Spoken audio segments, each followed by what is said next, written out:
Good morning, everybody. So today I have a question for you. Have you ever been told something, but you had trouble believing it until you could see it with your own eyes? Sometimes for me, it's a little bit hard to believe some things until I can really see them for myself. So let's start with a little example. I have here this water bottle and I've attached a deflated balloon. But what if I told you that without blowing into the balloon and without blowing into the water bottle to blow into the balloon, that I could make this balloon inflate?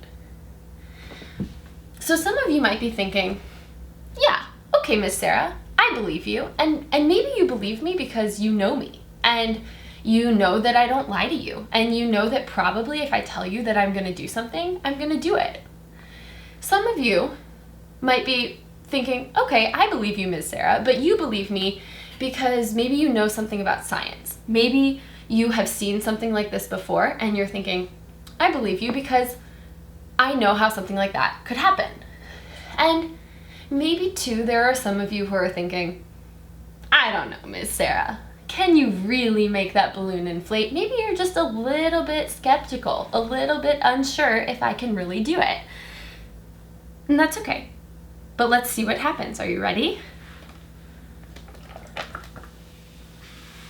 There's my balloon. It's inflating.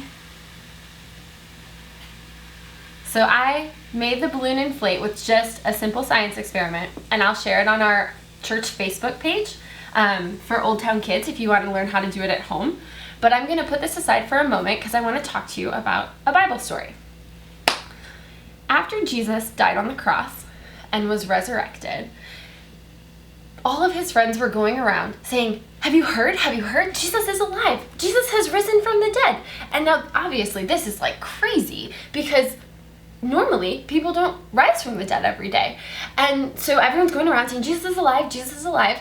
And some people, they hear it and they believe it. They believe their friends. They believe it because they know that Jesus is the Son of God. And they just believe it, and it's easy.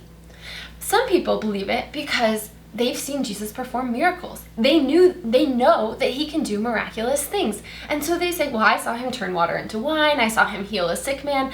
I saw him bring Lazarus back to life when he died. So yeah, I believe that Jesus has risen from the dead. But some people had a harder time. And so this story is about a guy named Thomas, one of Jesus' disciples. And when his friends tell him, hey, Thomas, Jesus is alive, Thomas says, hold on a minute. I watched Jesus die.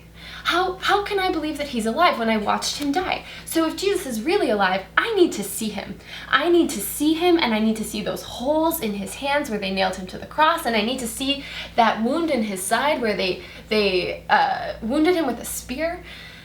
And he says, I need to see Jesus to believe it. And so sure enough, Jesus comes to Thomas, and Jesus says, hey, Thomas, here, look at my hands. See the holes in my hands. See the wound in my side. He says, do not disbelieve, but believe. We read that in the Bible. And do you know what Thomas says? Thomas puts his hands on Jesus' hands. He feels those wounds, the wound in his side, and he says, my Lord and my God, because he knows that it is Jesus. It is really Jesus. And Jesus says, have you believed because you have seen me? Blessed are those who have not seen and yet have believed.